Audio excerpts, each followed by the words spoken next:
제가 광고할 때 한 가지 빠뜨려서 뒤에 책이 있습니다. 성경책 필경대 위에 저기 성경책 놓아두는 그 앞에 조그만 소책자가 있어요.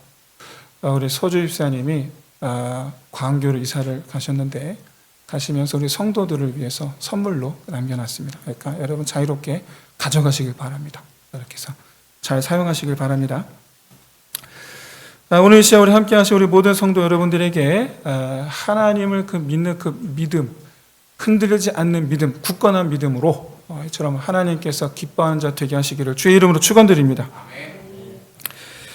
우리 지난주에 왕궁에서 나온 이 신하가 자기 아들을 살리신 예수 그리스도를 생명의 구주로 영접했던 그 장면을 우리가 함께 좀 살펴보았습니다.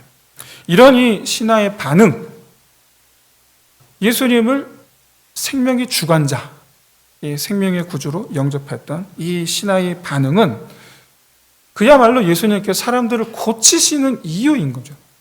왜 고치십니까? 왜 고쳐주시는 걸까요?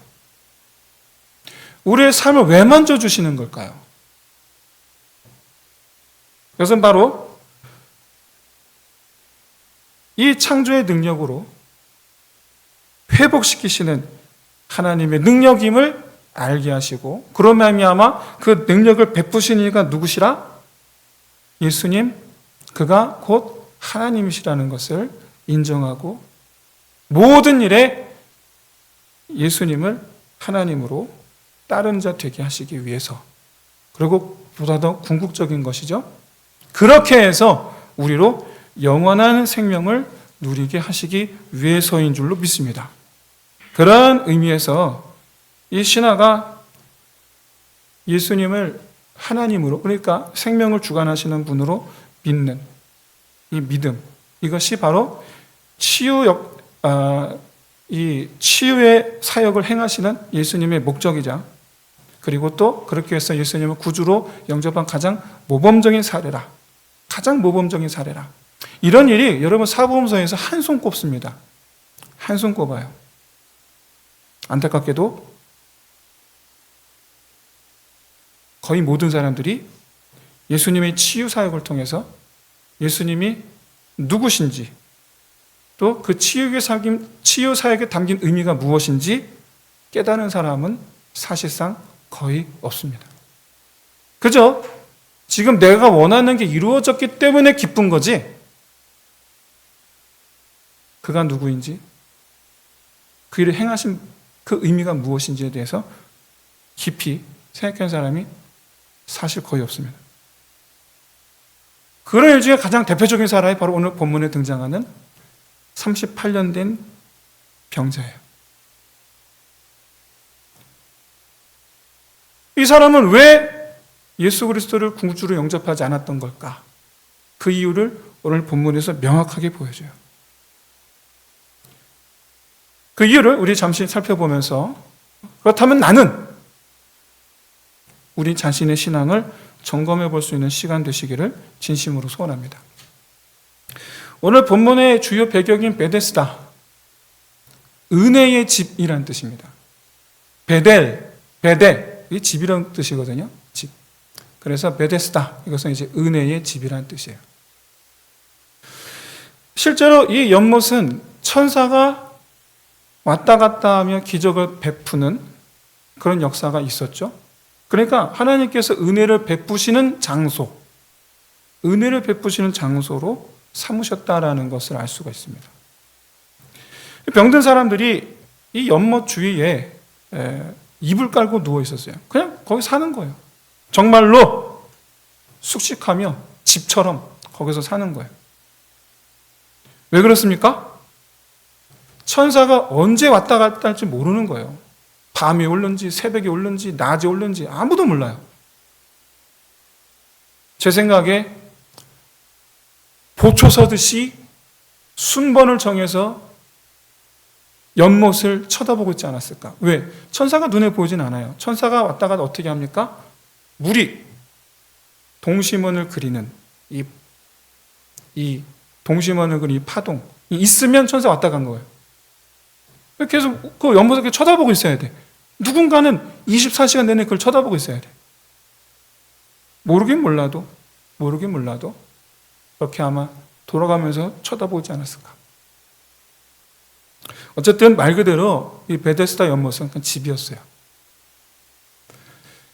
근데 이 은혜의 집에 사는 사람들의 소원이 있습니다. 그게 뭐냐면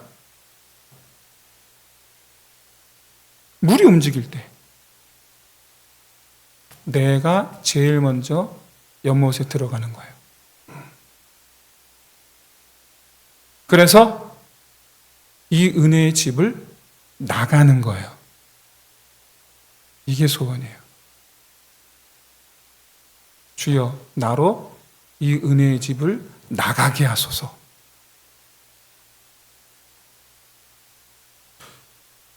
여러분, 이 은혜의 집에 있는 이유가 뭡니까? 아파서잖아요. 아픈 게 나으면 더 이상 은혜의 집에 있을 필요가 없잖아요. 나가야죠. 그런데 우리는 바로 이 대목에서 우리에게 시사하는 바가 아주 크다는 것을 여러분 깨달으시길 진심으로 소원합니다. 우리는 날마다 은혜를 찾는 자 되어야 될 줄로 믿습니다.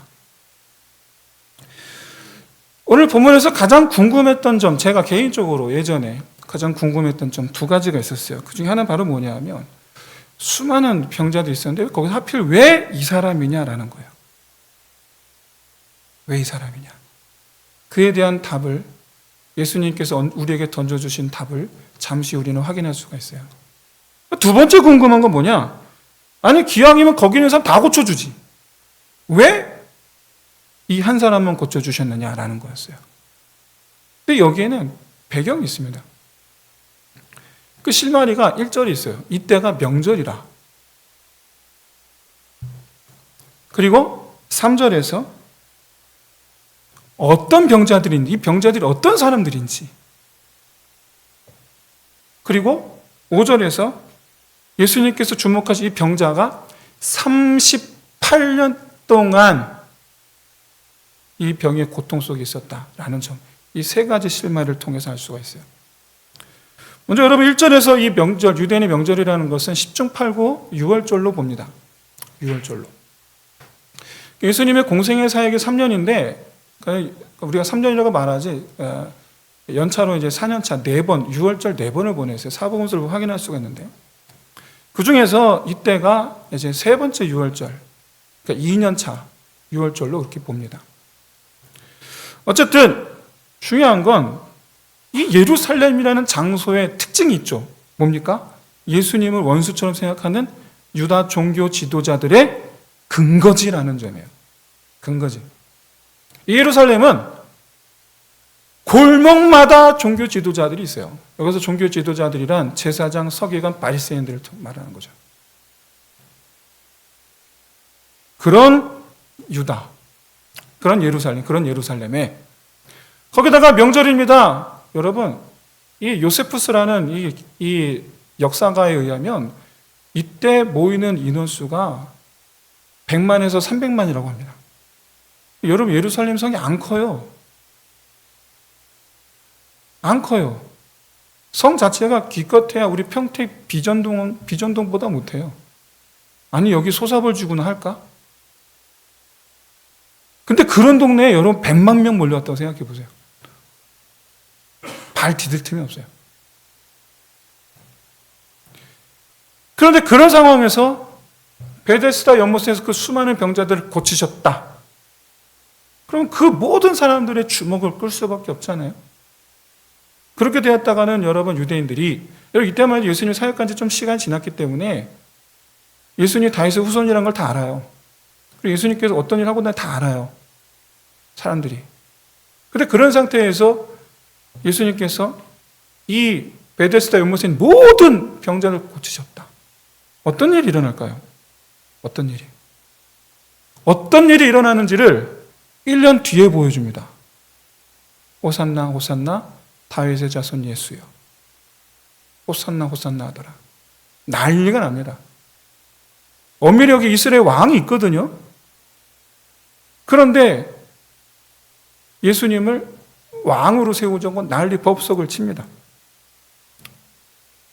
근데 지금은, 아직은 이런 일이 일어나는 것이 예수님께서 원하시는 건 아니었어요. 아직은 아니었어요. 아직은. 두 번째로, 그러면 왜 이 수많은 병자들 중에 하필 콕 집어 이 38년 된 병자를 고쳐주셨느냐? 그 이유는 결론부터 말씀드리면 종교 지도자들을 향한 메시지예요. 내가 이런 사람이다. 그러니까 나중에 그래서 마지막에 다루게 돼요. 안식일로 말미암은 이 유대인들과의 이 논쟁을 통해서 이제 보여줍니다만은 오늘 우리가 주목하는 것은 그런 목적보다는 이 사건을 통해서 우리에게 던져주는 메시지인 거죠. 우리에게. 그게 뭐냐라는 거예요. 그런 의미에서 예수님을 만난 이 38년 된 병자에게 우리가 주목하여 그의 변화를 살펴보는 시간 되기를 바랍니다.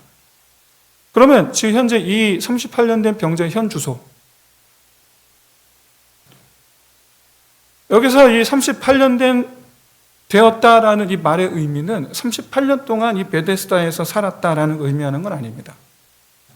하지만 꽤 오래 살았다라는 건 알 수가 있죠. 얼마는 모르겠지만.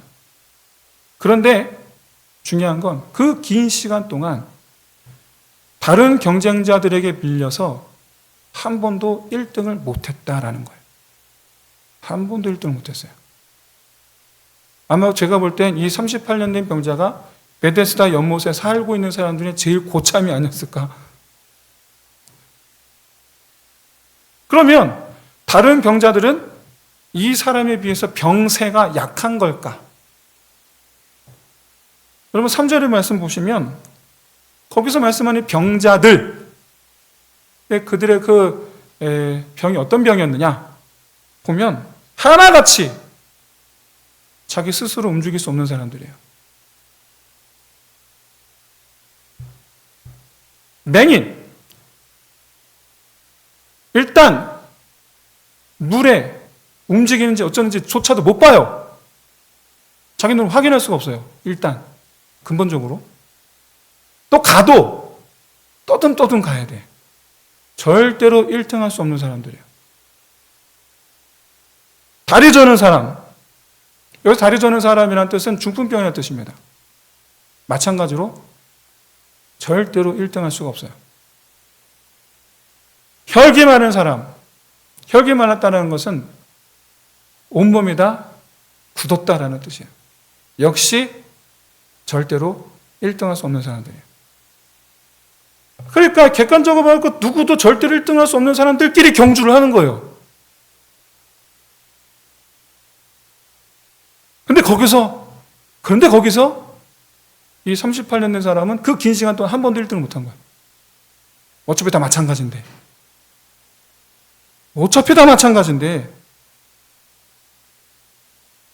여러분 상상해 보세요.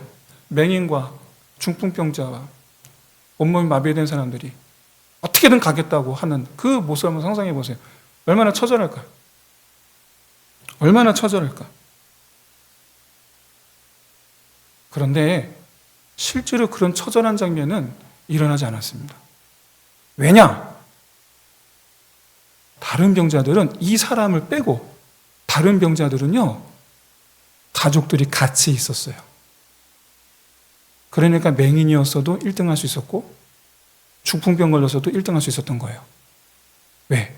가족들이 업고 가면 되니까.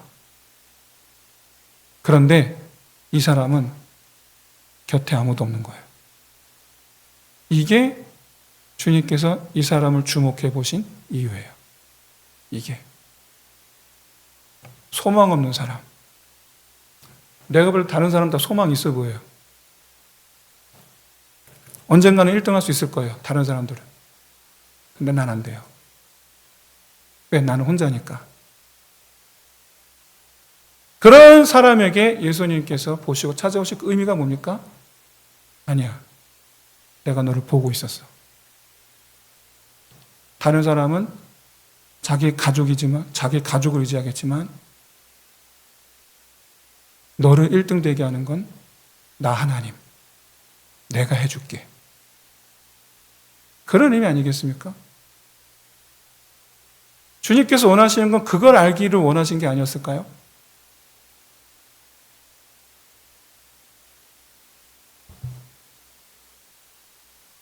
여러분, 우리 하나님은 자비가 없으신 하나님이 아닙니다. 어쩌면 긴 시간, 이 사람이 얼마나 이 베데스다 은혜의 집에서 살았는지 모르지만 그 긴 시간, 천사를 보내시는 우리 하나님은 이 사람을 보고 계셨겠죠. 1등할 기회가 아예 없는 이 사람 보고 계셨겠죠. 그래서 보내신 분이 누구예요? 성자 하나님을 보내셨죠.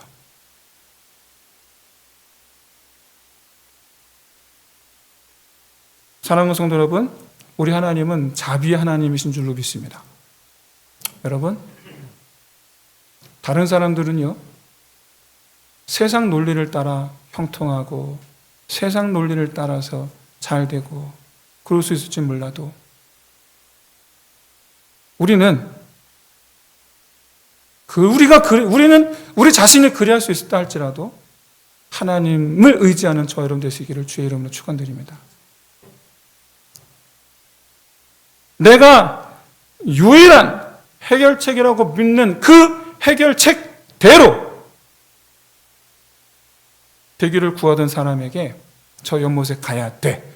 내가 생각하는 유일한 해결책, 저 연못에 가야 돼. 주여 나를 저 연못에 들어가게 하옵소서. 다른 사람들은 가족들이 있어서 나는 1등을 못하는데 이런 상황에서 정말 불가능한 상황 속에서 하나님 나를 연못에 1등으로 들어가게 하옵소서. 그랬더니 하나님은 연못에 넣는 것이 아니고 연못에 넣으시는 것이 아니고 아예 하나님이 찾아와 주셨죠. 이게 우리 하나님 방법인 줄로 믿습니다.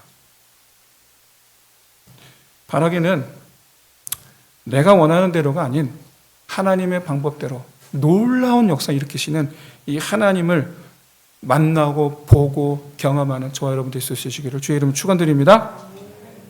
이렇게 해서 이 38년 된 병자에게 가장 완전한 방법으로 성취를 이루어 주셨으니 여러분 이 사람 얼마나 예수님에게 고마워해야 할까요? 그렇지 않습니까? 일단 예수님 하나님이 아닌지를 모르는 걸 둘째 치고 일단 나를 고쳐주신 예수님께 감사한 마음이 있어야 되지 않겠습니까? 그런데 여러분 아마 고마웠을 것 같아요. 그런데 그 고마운 마음이 채 가시기도 전에 가시는 게 아니라 고마운 마음이 샘솟듯 막 솟구쳐 오르는 그 찰나에 생각지도 못한 재앙이 찾아옵니다. 이 사람에게 정말 재앙이에요.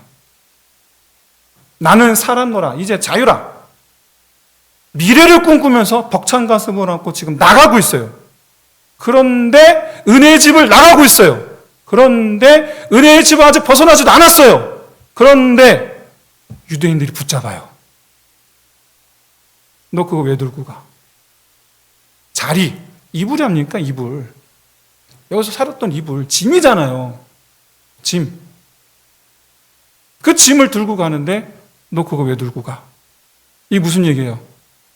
네가 지금 안식일을 어기고 있어. 여러분, 안식일을 어기고 있다는 이 유대인들의 지적은 사형 선고와 똑같아요. 왜? 안식일을 어기면 돌로 쳐 죽여야 되거든요. 율법이에요.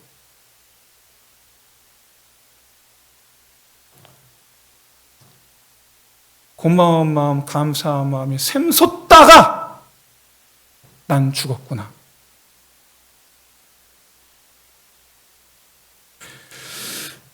다급히 변명을 합니다. 뭐라고 변명합니까? 자기를 고쳐주신 예수. 그때는 누군지 몰라요. 나를 고쳐주시니까 나더러 자리를 들고 가라고 했습니다. 여러분, 그가 누구냐? 그랬더니 저 사람이요. 하려고 봤는데 없어. 이미 사라지고 없어. 이때부터 이 사람의 마음은 미치고 팔짝 뛸 노릇인 거예요. 이 사람의 마음은.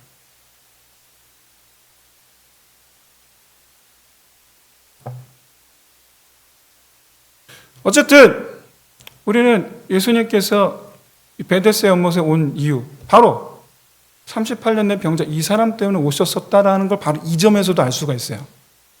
바로 가셨잖아요. 이 사람 고쳐주 바로 가셨죠.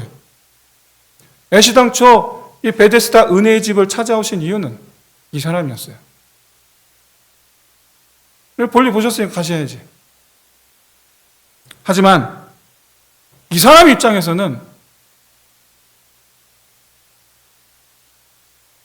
차라리 은혜의 집에서 낙심 중에 있었던 때가 나았죠. 왜? 그때는 죽을 염려는 없었잖아요. 근데 지금은 내가 죽느냐 사느냐, 사느냐 죽느냐 갈림길에 선 거예요. 그런데 다행히도 이 사람의 이 변명이 통했는지 어쨌는지 이들의 손에서 벗어나게 됩니다. 유대인들의 손에서 벗어나게 돼요. 그러다가 성경에서 명확하게 밝히고 있지 않습니다. 기간이 언제인지. 하지만 6월절은 통상적으로 총 8일이죠. 토요일 날 시작해서 토요일 날 끝나니까 무교절 7일, 6월절 1일. 합쳐 다 6월절이에요. 그러니까 이 8일 안에, 최소한 이 8일 안에 예수님을 성전에서 만났죠. 최대한 8일 안에. 그가 나를 고쳐주신 분 누구냐? 예수라는 걸 알았어요. 근데 여러분, 이때 주목해 보십시오. 예수님 이 사람 만나자 뭐라 말씀하셨습니까? 가서 다시는 죄를 범하지 말라. 이 말 듣자마자 바로 자기를 고쳐준 사람을 배신하는 죄를 저질러요. 곧바로. 왜? 자기 무고함을 증명해야 되는 거예요. 일단 내가 살아야 되는 거예요. 내가 살아야 되니까 나를 살려준 사람, 나를 살려준 사람이 죽든지 말든지. 어쩌면 지금 이 사람의 얼굴은 예수구나. 나를 안식일에 짐을 들고 한 저 사람 예수구나. 어서 가서 빨리 얘기해야지 라고 달려가는 이 사람의 얼굴은 여러분 제가 장담컨대 정의의 사도의 얼굴을 하고 있었을 거예요. 이때부터 유대인들이 본격적으로 예수님을 적대하기 시작합니다. 그리고 여기서 말씀하는 유대인이란 바로 유대인 중에 유대인이라는 소리를 듣는 바리새인과 서기관들을 가리킵니다. 여기서 말씀하는 유대인이란. 그렇게 해서 이 유대인들, 그러니까 이 바리새인과 서기관들의 레이더에서 벗어나게 된 이 38년 된 병자는 얼마나 기뻤을까요? 제가 장담컨대 예수님 때문에 병에서 나았을 때보다 이때가 제일 기뻤을 거예요. 더 기뻤을 거예요. 우리가 위화감을 느끼는 지점이 바로 이 지점이죠.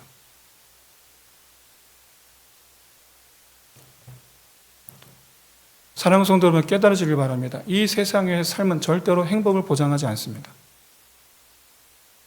그런데 이 세상에서 살게 되었다고 기뻐하는 이의 모습, 그것 때문에 이 세상에서 살게 되었다고 기뻐해서 그가 놓아버린 게 어떤 삶입니까? 영원한 삶을 놓아버렸죠. 이 세상에서 삶 때문에 영원한 삶을 놓아버린 이 순간, 안타깝죠. 그리고 자기 살겠다고 자기 고쳐준 사람을 고발하는 이 이기심과 그 이 몰인정에 우리는 고개를 흔들죠. 이 사람의 평소에 간절한 소원, 이 병에 나와서 나도 잘 살고 싶어. 이 간절한 소원, 이 소원이 자기의 생명을 잡아먹어버린 거죠. 사랑하는 성도 여러분, 지혜가 있으시길 바랍니다.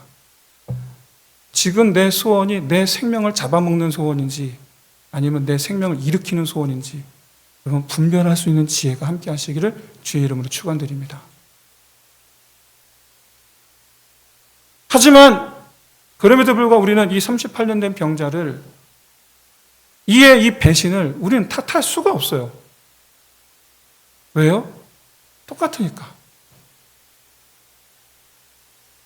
이 사람을 탓하면 누워서 침 뱉기밖에 되질 않아요. 그렇기 때문에 이 본문 속에 이 사람을 오늘 이 시간은 배은망덕하다, 성토하는 자리는 아니에요. 그래 봐야 누워 침 뱉기니까. 그렇기 때문에 우리는 하나님을 배신하지 말자.